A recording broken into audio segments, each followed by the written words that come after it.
What's up, everybody? This is Missy from Lansing Hoops and Learn to Hoop at Home, and today we're going to answer another question in the How to Be a More Effective Flow Teacher series. So today what we're going to go over is a dreaded concept, class control. Class control is how you keep all of your students in line so that everybody's doing what they're supposed to do when they're supposed to be doing it, and everybody walks away at the end having learned what you wanted them to learn.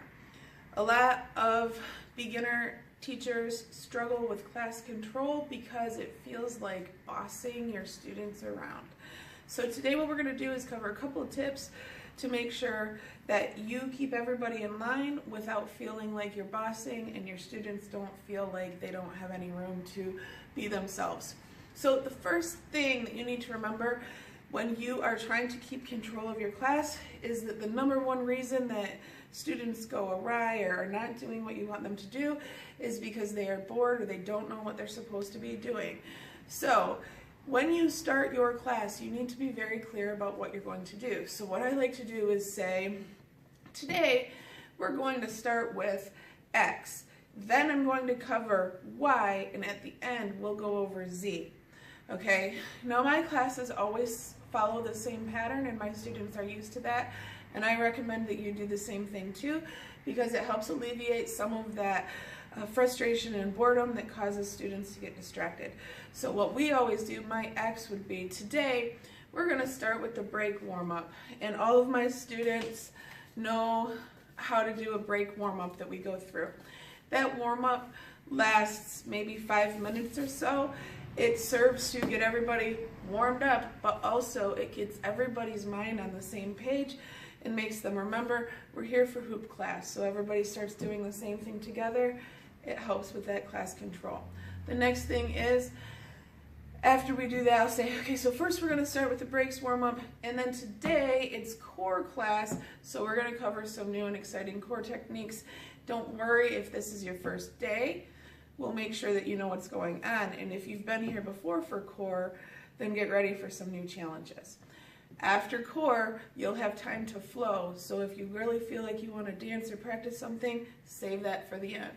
Okay, so what you do here is set the expectation of exactly the way that the class is going to go, and also what you want people to do. So if people know that at the end of class they will have time to free flow and practice dancing and doing whatever they want, they'll be more encouraged to stay on task with the thing that you're teaching in the middle of class because they won't feel like they're missing out.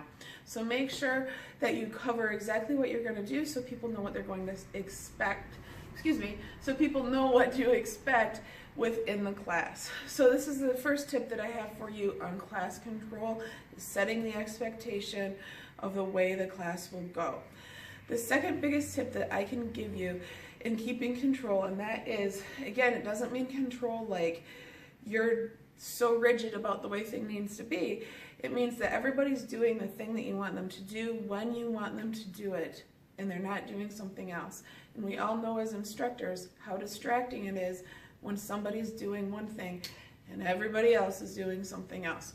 So the next tip that I have to give you is in being confident that you are the instructor. So everybody who's there in your class, they came to see you. So it's okay to have a little bit of authority when you are teaching that class. In fact, you should. And you do that by telling people what you want them to do. If you go back a few videos, I covered a tip on how to line your people up in class each week so that they know where to stand. This is part of telling them what to do and becoming an authority. When you tell them where to stand, it makes them listen to you and understand that you're the person that knows what's going on. So make sure you do simple things like tell your students where to stand. I would like you to stand here, and I would like you to stand here, so on and so forth until everybody knows. You can do this all the way through your whole class from beginning to end. We have a simple process in my classes where everybody always puts their shoes in the same spot when they come in. I like the shoes to be lined up nicely. It's not because I'm trying to control and say, oh, I don't want your mess here or something like that. It's because when the students come in, they take their shoes off, they line them up nicely, they come and they take their specific spot on the floor, their brain starts to engage and recognize that they are here for hoop class and that those are the rules in hoop class. When they can follow simple rules like where to stand and where to put their shoes, they become more amiable to listening to what you're trying to teach them. So having a little bit of authority and establishing easy rules like take care of your coats and put your shoes underneath the bench in a straight order helps them understand that they need to listen to you when you say, okay, everybody hold your hoops still and just listen for a moment.